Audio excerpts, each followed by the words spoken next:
Okay, super. Hi everybody, welcome to the Center for Book Arts. Thank you for joining us today for Waste versus Want, another talk by a 2025 Book Art Research Fellow, this time by Julian Silverman.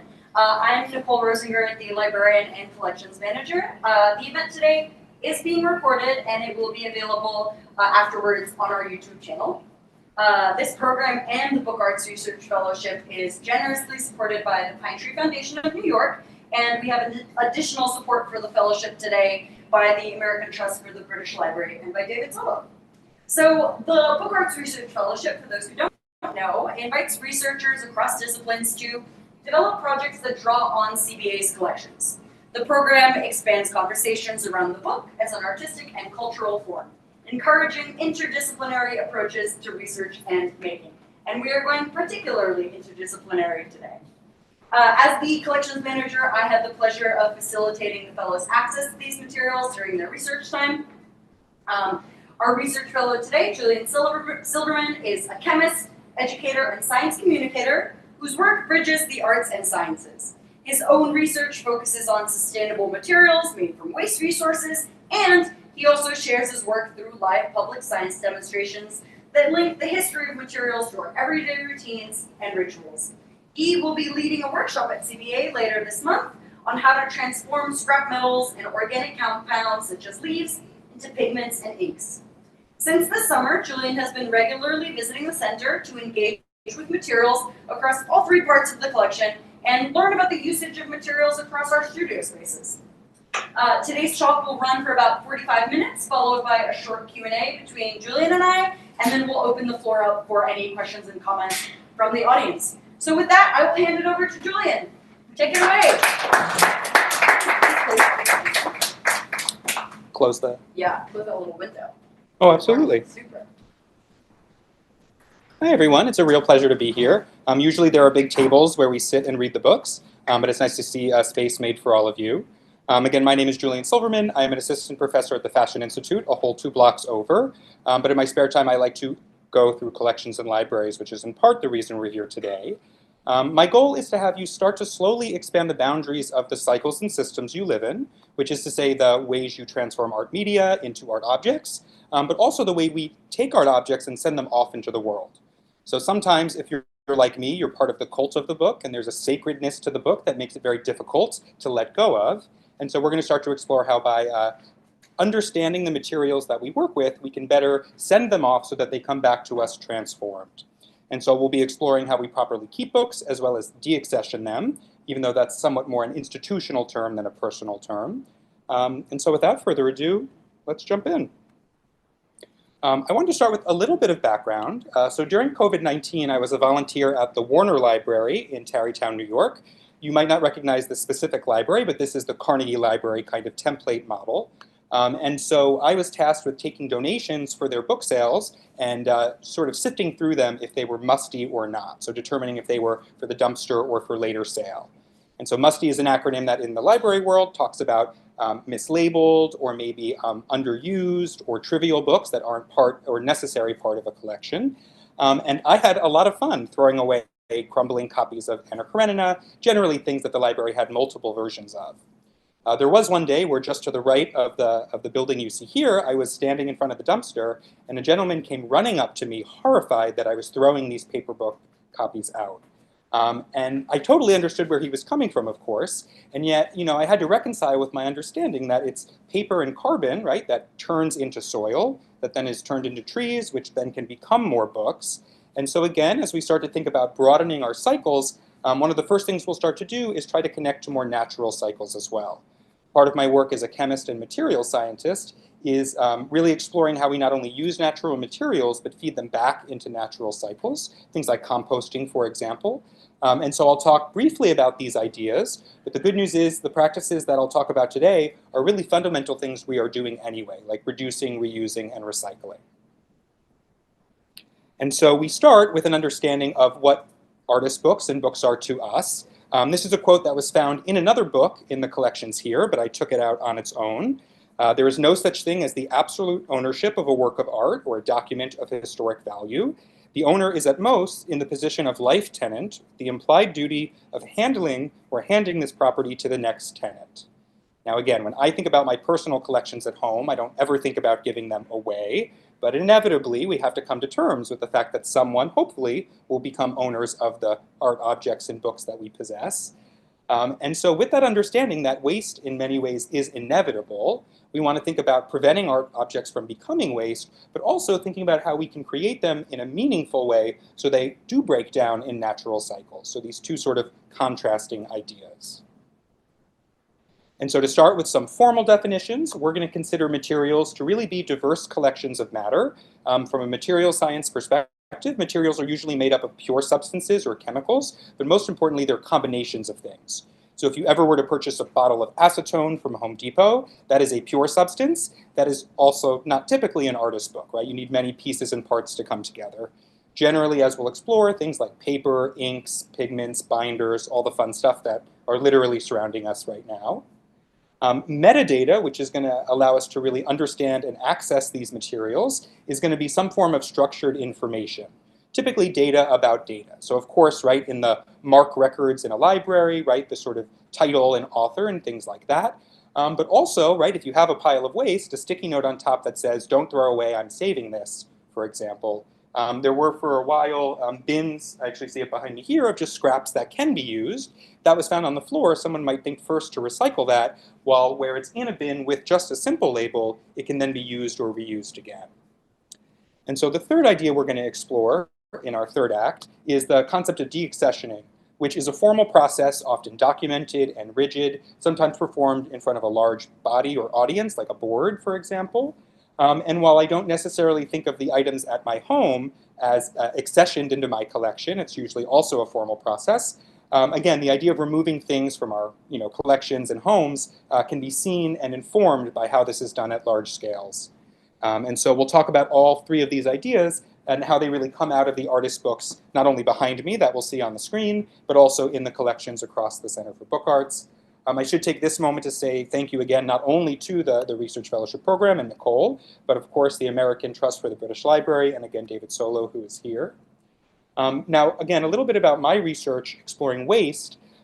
We see this not only in the book arts as content, right, little images of waste in the books we'll look at, but also as materials. Waste is not that different from the stuff that we put into artist books, but it's a question of, right, knowing what it is so we can use it in a proper way. Now, what we'll realize is that in nature, there is really no such thing as waste, right? Waste is a human construct. When you put the borders of cycles around the entire planet, all forms of waste are essentially reused or transformed in natural processes. You can think of the fish in a tank, right, feeding with their droppings plants and other things, and vice versa. And so again, what we really try to do is expand the boundaries and understanding of our personal cycles to then include other things like natural processes, like bacteria, that can meaningfully transform what we consider to be waste. And so often what this involves is really just a change in perspective. And again, if anybody makes artist books here or has played with arts and crafts before, it doesn't take too much to be creative with the scraps that are left behind. But again, to create an artist object that should last for a long time, but also be compatible with nature, that takes a little bit more planning and, well, I would say skill in some sense. And so on the bottom right, we can see a table of contents graphic from a recent paper I published with some of my students. And so formally for our talk, we'll say that waste is going to be anything other than the main product of a transformation. Right? So again, the scraps that are left on the studio table when you're finished, or things that end up in the trash as well. And we'll see some good examples of actual evidence of trash and waste from the CBA as we work through the talk today. And so why are we doing this? Well, hopefully you see and value a sustainable, healthy planet. In this case, one of the other goals of my work is always to have things become more circular, which is to say connected, right, to other cycles and systems. There are formal processes for these in science and engineering, and also good evidence that this is already taking place not only at the Center for Book Arts, but of course across the world of the arts, very broadly. And so taking a moment to look at the image on the right, we can begin to ask questions like, what is this pizza box doing at Coney Island? Is it actually trash? Is it possibly an image to be included in a fantastic, unique artist book? Or is it just something we're going to walk right by? And so I will admit, I'm a little personally less interested in defining what an artist book is. There are many in the room who I'm sure have done this or tried to do this before. The image you see here is actually from Nicole's desk, which I artfully took a photo of. And it really just shows you more than anything that there are categories that we can put different kinds of objects in, artist books, mass market books, and things like that. The beauty of the collections here is they really span the gamut. So in this case, we have trade publications, right, with mostly words and text, and then, of course, a wide array of unique art objects, which we'll explore. With that said, I'd like to believe that managing and handling waste is relevant to all of these different situations, especially because we'll find that some of the trade publications in the collection are what will inform us on how to deal with artist objects. And so let's begin. For the first act, we're going to talk about materials in depth. And so what are materials, right? They're, of course, the things we know and love. We probably have preferences for the types of materials we use, but we're going to shrink down a little bit to a microscopic level to talk about what they are chemically so we can then think about what they can also become in other cycles and systems. I will say part of my goal as an educator at FIT is to have students be able to go from the macroscopic world we live in, the things we can see and touch, to the microscopic world, not literally, of course, but just with a better understanding of how to modulate and mediate those materials. And so we start with our first formal artist book that we see here. This is New York Garbage Flag Profile by McAllis Pitchler. It's a really fascinating book. It almost reminded me of the Peekaboo or Where Waldo books that you look at when you're a kid. You'll notice that on each of the spreads, there are two images. So on the right-hand side, you'll see an image of New York City trash. And then in the bottom image, the same sort of location, but in this case, some of the trash has been removed. And so what the artist did here was actually find generally disposable objects that had an American flag printed on it, and then they removed them from that setting. And so at first, it's sort of, where was it? Where did it go? But we also have to realize that this came out in 2003. So this was 2 years after 9/11, in an era when not only were flags flown across New York City, but of course across the world. And so it's somewhat ironic that we're looking at disposed versions of the flag.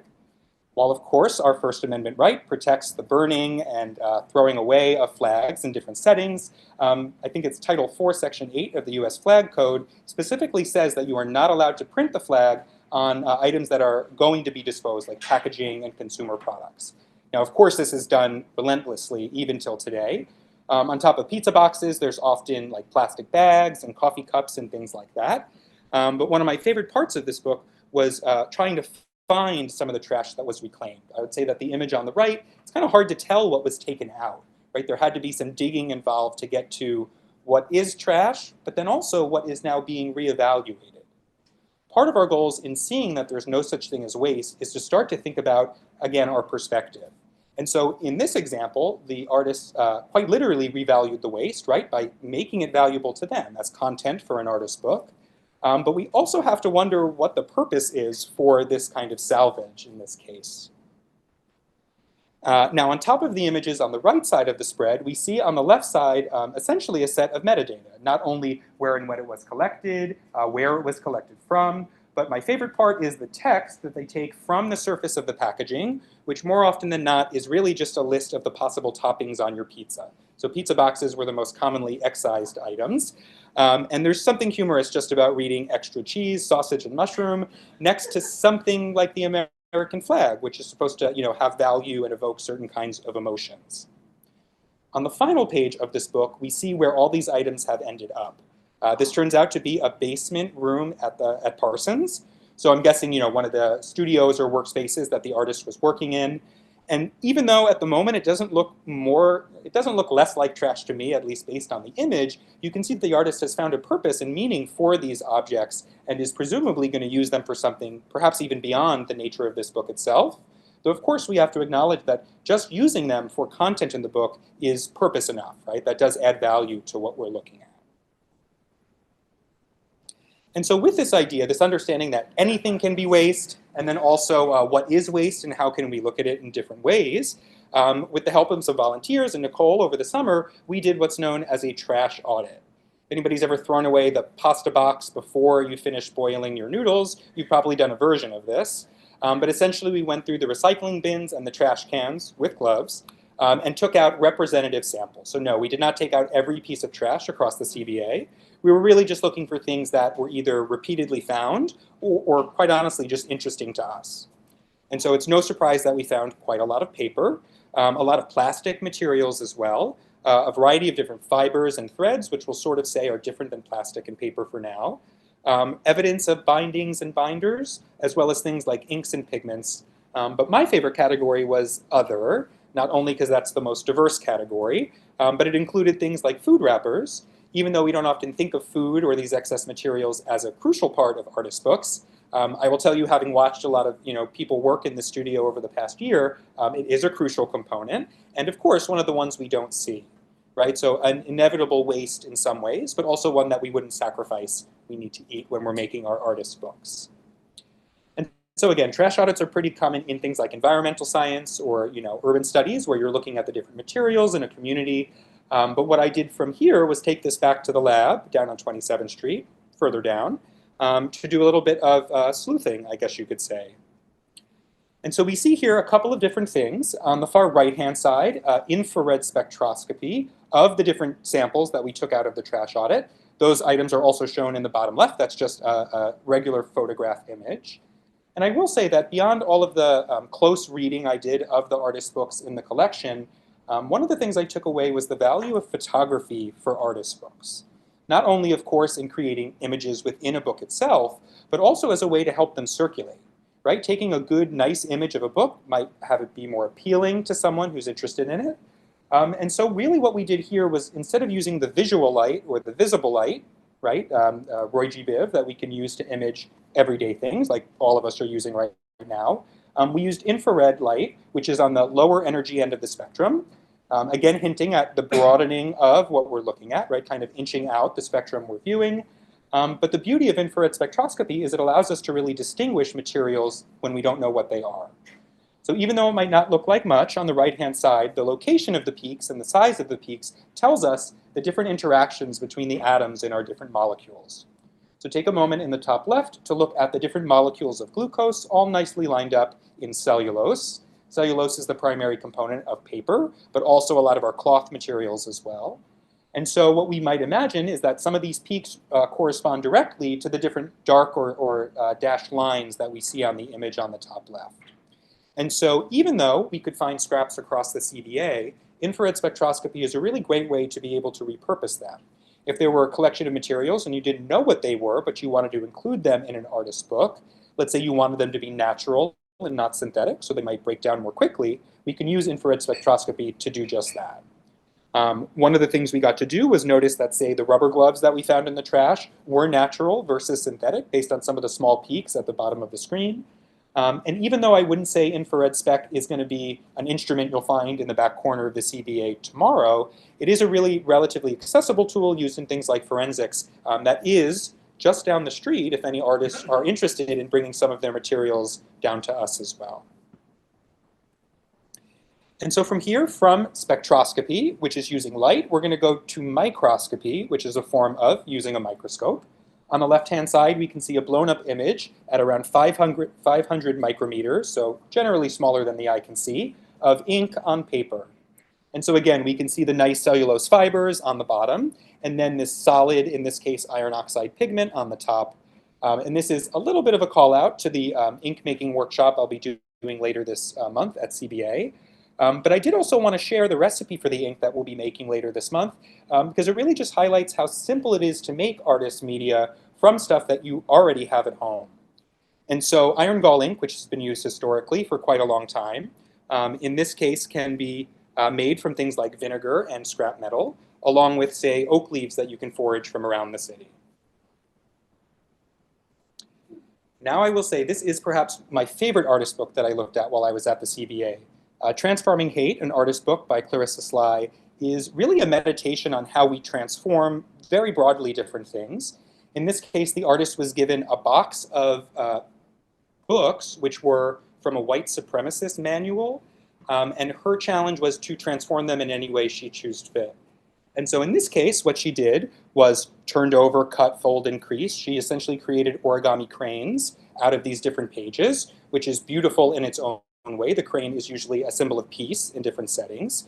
I'll also point out that in this case, when you make 1,000 paper cranes, it said that you get a wish. There were 1,000 copies of this book also created by the artist, so it's really fitting there. But I'll be honest, it didn't really feel like the wish came at the end of the book itself. It felt almost like by making the cranes and transforming this white supremacist, material, that the wish had almost already come true in a sense. She was able to come up with this transformation. Now again, we can see some examples of the cranes here and the process that the artist goes through. But my favorite thing was when opening the book, one of the first things you're evidenced with is this beautiful golden crane. So again, evidence of the artist's handiwork, but also some clue to the types of materials that she was interested in using. In this case, the gold decorative paper captures your attention, much like the paper that it slipped into. And so using this idea, we can start to look a little bit deeper again at some of these materials we're interested in. In this case, we find that fibers, papers, and in this case, decorative papers, really can have many different functions, thinking about the versatility of the materials that we play with. This is, again, an electron microscope image of that gold material, which we find, based on the difference in contrast, to be a combination of synthetic and natural.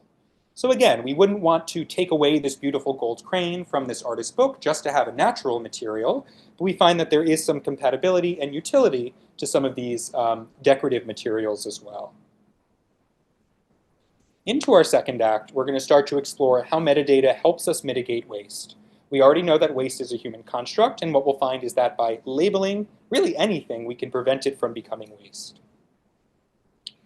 One of the first books I started to explore from this perspective is Color Based on Nature. This is by Irma Boom. And for the most part, when you open this book, it is really just large blocks of color. What you really can't see from this the image here is that these are actually perforated pages, which you could pull out long strips, almost if they were like a wristband for an event. And the premise almost is that you can transport yourself to different locations where these colors come from. So in a moment, we'll talk about the specific locations they come from, but these are essentially protected and heritage sites where the images have been translated into the colors we see here using a digital process. But in this case, we can see that for the different places, like the Seychelles, for example, these are all UNESCO World Heritage Sites. And so, of course, these natural, beautiful sites are valuable all on their own, right? But by coding and collecting them, by having an organization tell us that they are, right, really valuable on a world scale, we begin to see that they sort of transform in their own way. Now, UNESCO uses two sets of criteria to determine something as a World Heritage Site. They're either cultural or natural, which again kind of highlight the cycles and systems we live in. For the most part, humans generally live in cultural, human-based cycles and systems, but we want to further connect to these natural systems as well. Even though a location only needs to have one of these criteria to fit with this description, often they have a combination of both the natural and cultural. Now, I do want to talk just for a minute about the value of coming on site to look at materials, especially in a collection like we have here at the CBA. Now, on top of the actual book itself, which is here in the middle, we can see that it comes in this kind of clamshell case, kind of augmenting this foreign language depiction of the word color, but also these two notes that came with it as well.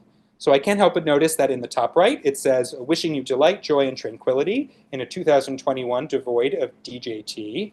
Not only is the gifter of this book, right, kind of helping transport you to tranquility and joy through these sites that are highlighted in the book, but in this case, you can almost see it as a manual in some ways to enjoy a world perhaps devoid of things that you don't want, whatever those may be. But I just appreciated how we have this beautiful printed note on the top. We have the handwritten note at the bottom providing this context. And even though this book is about as far from waste as you can get, right, it really adds value to what we have, showing how metadata can do this. Now, very clearly focused on the topic of waste itself, Book Waste Book by Temporary Services is really a deep dive into waste created through the creation and publication of artist books. I will say that the image you see on the back cover is pretty much what it looked like when I looked into the dumpster at the Warner Library. So I have seen this firsthand. But the value of this book is really that it gives artists the numbers and quantities to make more sustainable decisions about their work. Perhaps most evident is the center spread, where it talks about how it takes 3 gallons of water to make 1 piece of paper, which sounds like and is an absurd thing to hear, but is true.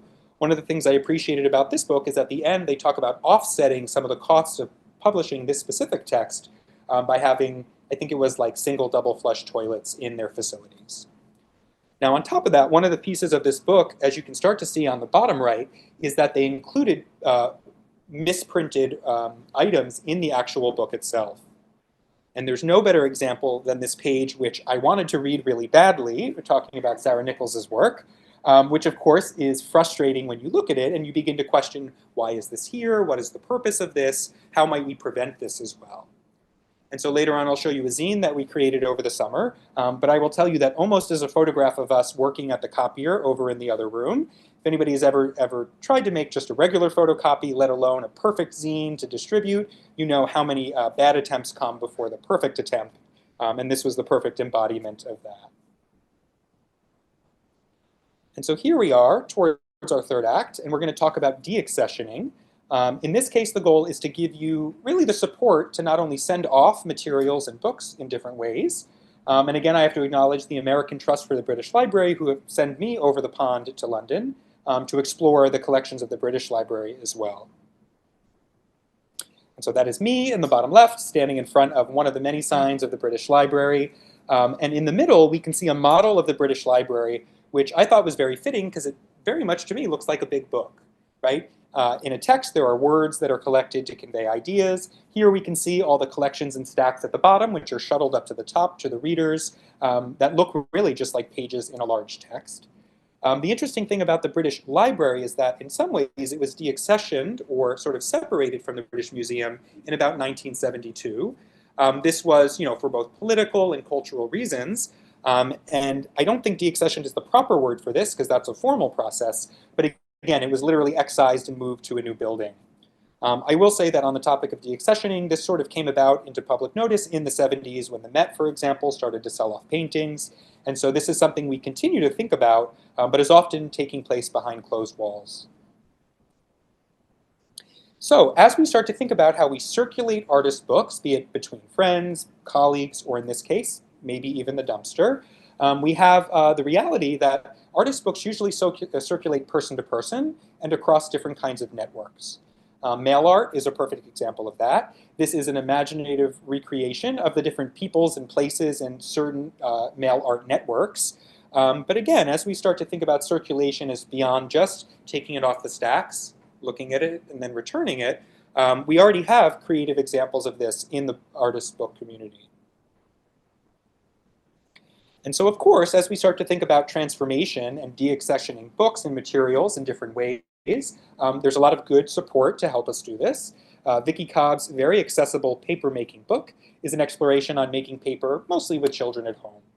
If you haven't had the chance to chop up old newspaper and turn it into something that you can print on for fun, we are reminded that historically, paper was made from old rags. So people used to walk down the streets of the United States or the UK and collect rags, usually for pennies, grind them up, and then turn them into the nice fine paper we used to know and love. Whereas today, for the most part, we chop up wood, right? We pulp wood in different ways. Now, of course, one of the things I like about Vicky's book is it talks about some of the challenges we face when repurposing materials. For example, that newsprint is going to degrade over time, right? The color will change, maybe harder to read, it will even start to break down. That's going to be because of the combination of different natural materials like cellulose, but also lignins, which are found in paper. You can actually start to see this in the top right corner of Vicky Cobb's book, that slight yellowing that you begin to see. And as scary as that probably is for a librarian to see in their collection, I actually really love to see, right, how these natural materials start to transform.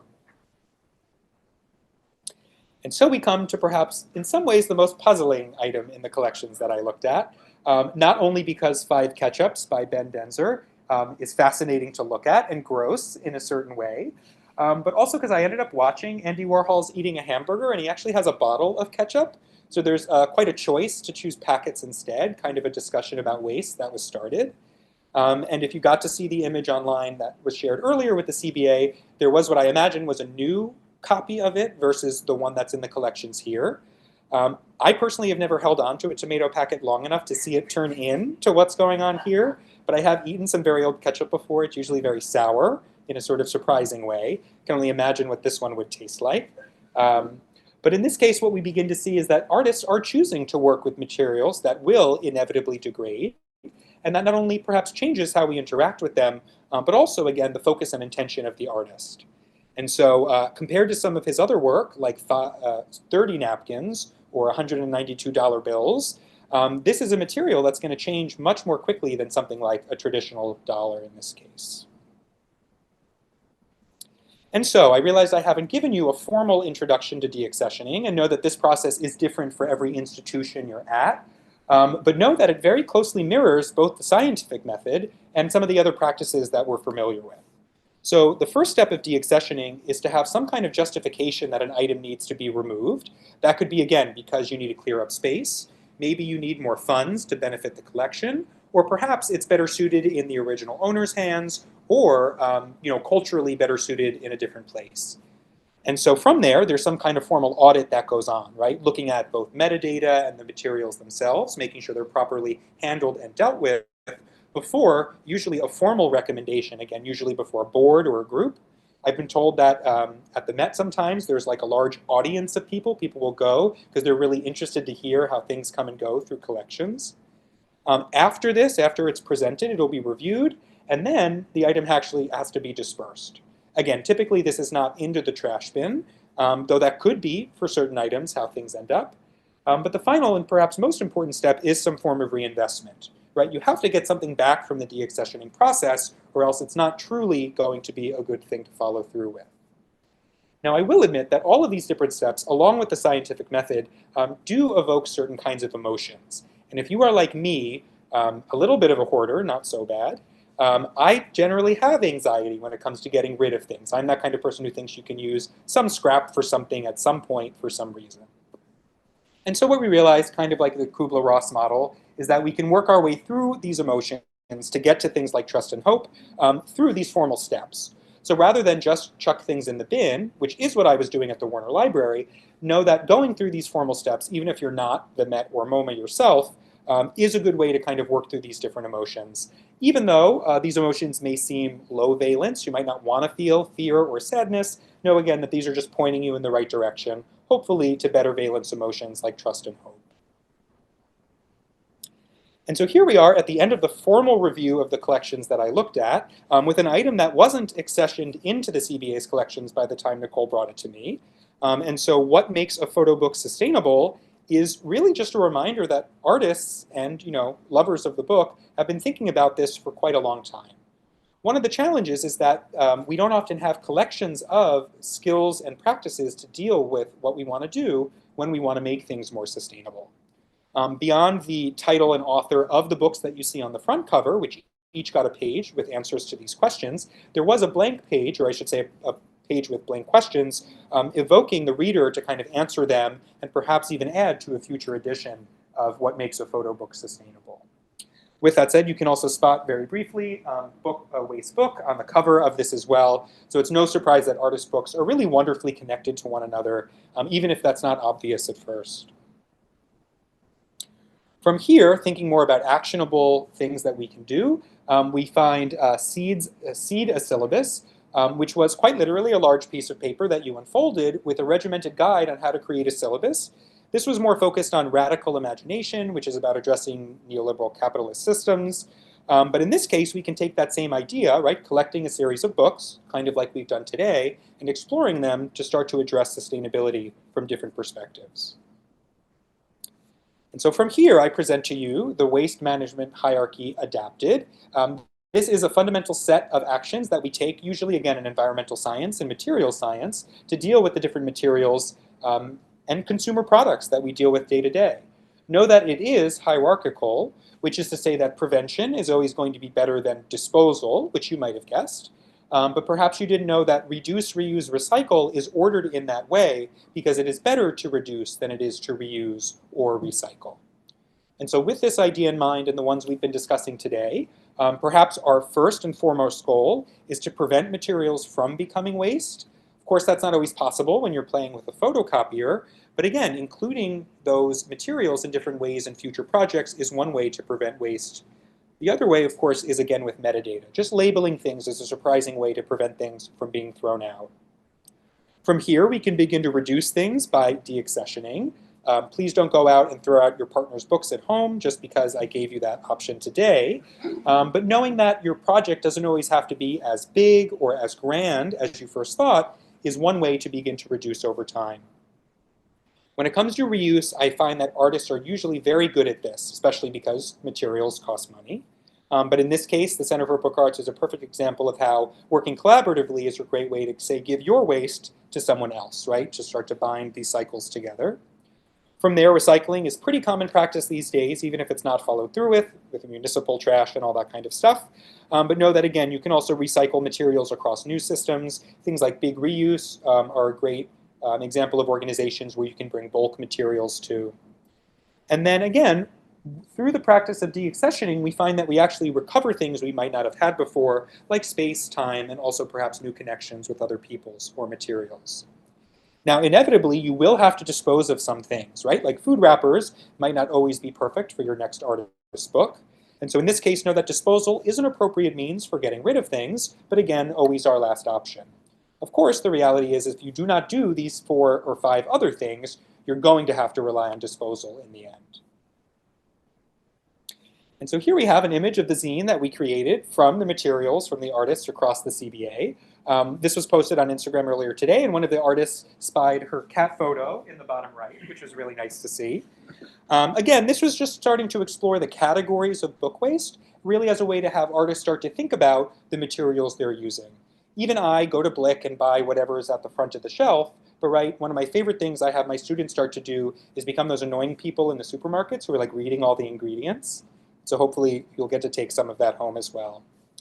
Now on the other end, some of the work that I've done here will be brought back to FIT. We have an infographic that I've been working on, again, exploring infrared spectroscopy and how we can use these different curves to suss out the different materials we're looking at. Notoriously challenging concept to understand, especially for first-year undergraduates. And so we're thinking about how we can sort of bring it more to life with, again, the materials we see on the left. And so before we get to questions and comments, I just have to say thank you again to the Center for Book Arts for being the wonderful host for this past year. If you haven't already, there is an open call for the 2026 fellows out there. I would definitely recommend, regardless of your background, to come and explore these resources. Also to say that the library is open to anyone who wants to explore the books and materials here. The American Trust for the British Library brought me again over to the UK. And on top of the actual artist books that they have on display and in their collections, a wide array of materials exploring, art objects in different settings. On the top right, you can see my friends. We hosted a bookmaking party as part of my fellowship here, which was a lot of fun. And really, all of this work began with Andy and Austin in the bottom right here. They were 2 students at FIT who have now graduated onto more exciting things. But they were inspiring to create essentially a paper-making project from waste, which is where a lot of this work began. I will also say that the microscopy and spectroscopy was done with the support of the National Science Foundation. And so know that even though it has science in the name, those tools and resources support a wide array of people. And so without further ado, I'd also like to thank all of you for being here and also for those of you online. And I think we'll take some time to answer questions and take some comments as well.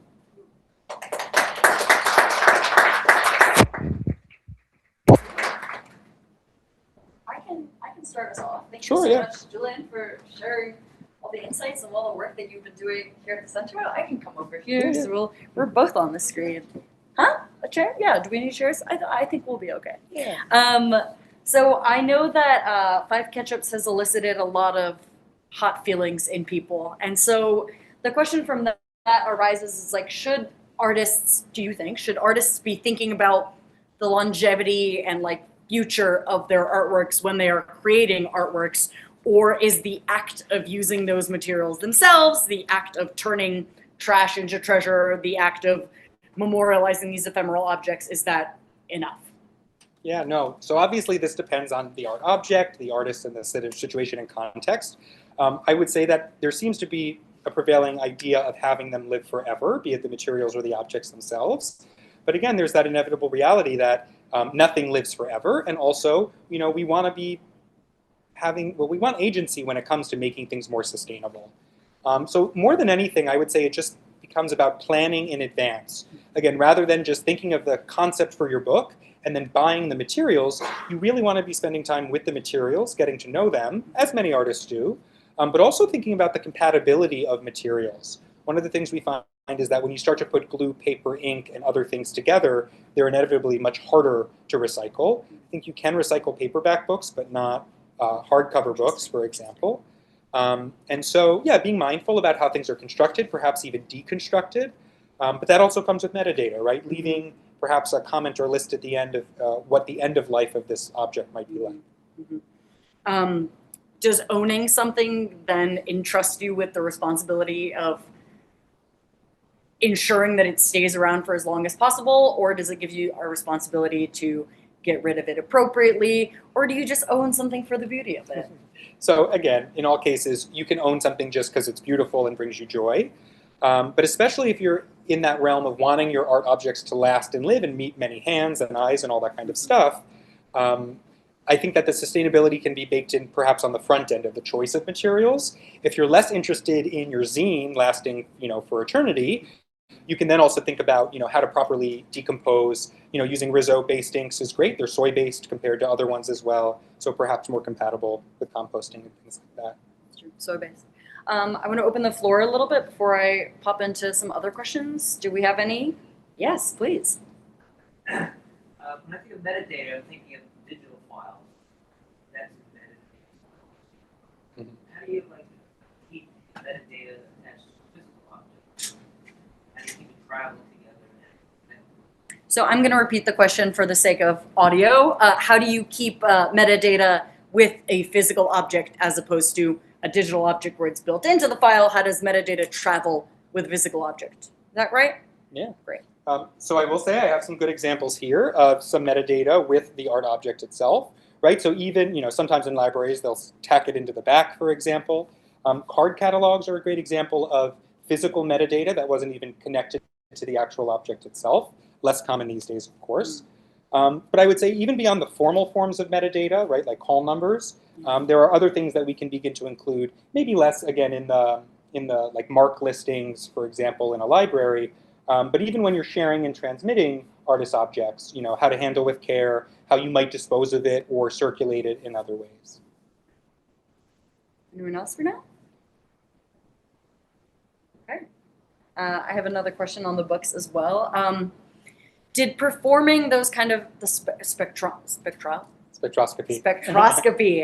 did performing this spectroscopical analysis make you feel more connected to these materials, and would an artist knowing the chemical analysis of the materials that they use, how could that impact the choices that they make when creating artworks? Yeah, absolutely. So I'll just go back for a second because I just love this image as someone who likes to hoard and organize things. Again, there's a big difference between structure and composition, which I find to be mostly in the realm of the science aspect of what we did, versus the function and the purpose, which is very much in the world of the artist, right? Thinking about how they're going to be perceived and such. And so in this case, looking at these materials, there were some where we knew what they were right away, and then there were some which we really genuinely weren't sure, like, for example, again, the gold decorative paper that you see here. I did not know if that was plastic or paper to begin with. And so, of course, it does reveal a little bit about itself, but I also think it's a little bit less about an individual material and more about, again, the compatibility of materials broadly. So as someone who loves to work with natural materials, right, finding scraps that I could then maybe even pulp and turn into a paper would make it more sustainable than including polyester-based fibers, which won't break down as quickly. And so, again, this could have been prevented if people had labeled all their scraps, which is not realistic. But I would say that metadata is almost also putting the cardboard in the proper bin at your studio, for example, because someone's already labeled it for you, in a sense. Yeah, so pre-making bins for folks to note. Yeah, thinking ahead and planning ahead. Yeah. Exactly. I found those charts really interesting because my idea of close reading has always been kind of art historical and social and contextual, but you can perform a scientific close reading as well, and you can even get closer, dare I say. Okay. Any questions from the audience? Yeah. Okay. On food now, you have nutrition labels that tells you everything. That's metadata. You make the case that an artist making a book describe what materials post, but that's part of the metadata. The question is, are the components and materials that make up an artwork its metadata? And I'll say yes. Yeah, I was actually going to throw this to Nicole. Do you wish that all your art objects had lists of what they were made of? 100% yes, I do. Because when I'm creating catalog records for things, I usually have to do that research from other sources.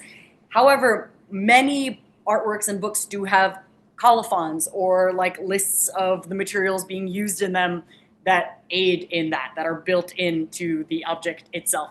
Museum labels on the wall will tell you oil pastel on canvas.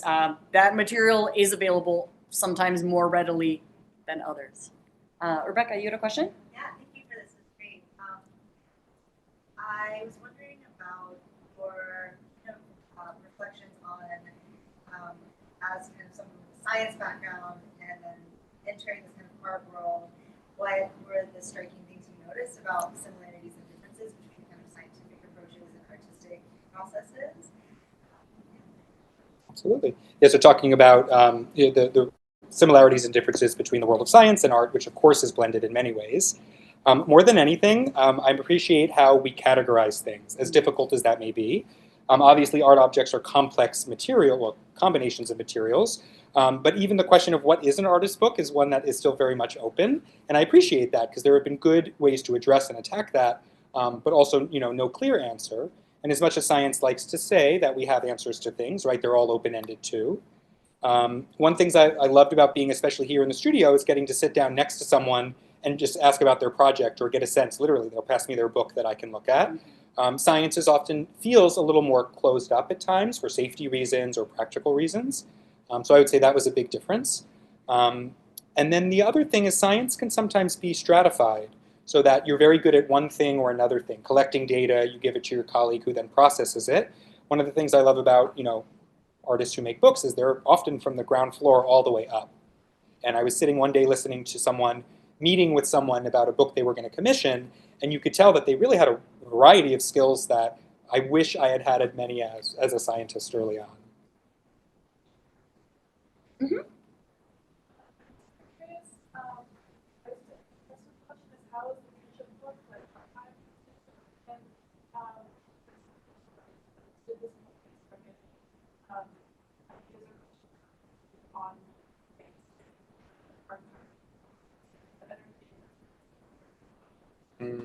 So the question is, how is the Ketchup book preserved? And the second question is, did this inspire either of us to think about waste in the archive? Am I missing anything? Cool. So I'll tell you how the Ketchup book is preserved here, and I assume similarly in other institutions. It has swelled, it has grown, and so we keep it isolated from other materials in case the unfortunate thing happens and it pops. But we keep all of our collections in climate control, in like controlled environments, so that the degradation that is inevitable to all natural materials, even if they're slightly unnatural, can be slowed down for as long as possible. And this kind of also informs the thoughts about waste in the archive, which is you want to slow down things becoming just disposable as much as you can so that more people can enjoy it and experience it. With archival materials, you want to keep things segregated so they don't chemically influence each other, and just keep them safe so that more people can learn. How are you inspired? Yeah, so I will say, I've always been interested in museums and collections, but about 2 years ago, Cooper Hewitt had a meeting about biomaterials, and I was sitting at a table with a bunch of people focused on sustainability, and this was their main concern, was the cost related to climate control, the cost related to just storage on-site, off-site, all these things. So know that, collections management is very much focused in thinking about this. I wouldn't say there's necessarily a good answer, especially for institutions that don't have the funding or space for this kind of stuff. I will put on my devil's advocate hat for a moment and say, well, of course there are objects that should be preserved. I think that there is room and space to have maybe better circulation amongst art objects that, I'm not trying to say we burn them or throw them away, right? But understand that over time they are going to degrade and break down. I think of like some of the very modern, I don't think time-based stuff is a good example, but you go to the museum and there's a pile of candy in the corner. It's like, that's not going to be stored in the same way that a book might be. that kind of makes me think about my final question for the night, unless someone has others, which is how can we were you raising your hand? No. How can we, you're good. How can we think about like the deaccessioning of items from museums or from libraries, or getting rid of your own art that you made that you maybe don't have room for? How can we think of that act as an artwork in its own right? I'm thinking about the garbage flag book and what you said about how you go through the photos of the removed American flags and wonder, where'd they go? Did he shove them deeper into the trash? But in fact, he was compiling them and putting them on into a slightly sterile and isolated display and making the act of trash the art itself. Yeah. No, so I mean, I think that the beauty of New York Garbage Flag Profile is that, you know, it kind of creates this frame around the trash itself, or the waste in this case. I think that even if you were playing with scraps and making something like a zine or some small book just for fun, that the process is also very important, as you mentioned. So I wouldn't say that just by playing with things you're inherently adding value to them, but by taking time with materials, you are, because you're getting to better understand them. Maybe it's just planning for the future that you're doing sort of unknowingly. But yeah, I think that a little bit of forethought on the front end would address a lot of these different issues, and also, you know, help artist books circulate more broadly, whatever that means to you. You know, that could be just to more people, or to bacteria who probably love books too in different ways.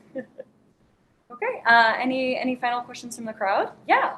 Just clarifying, does the deaccession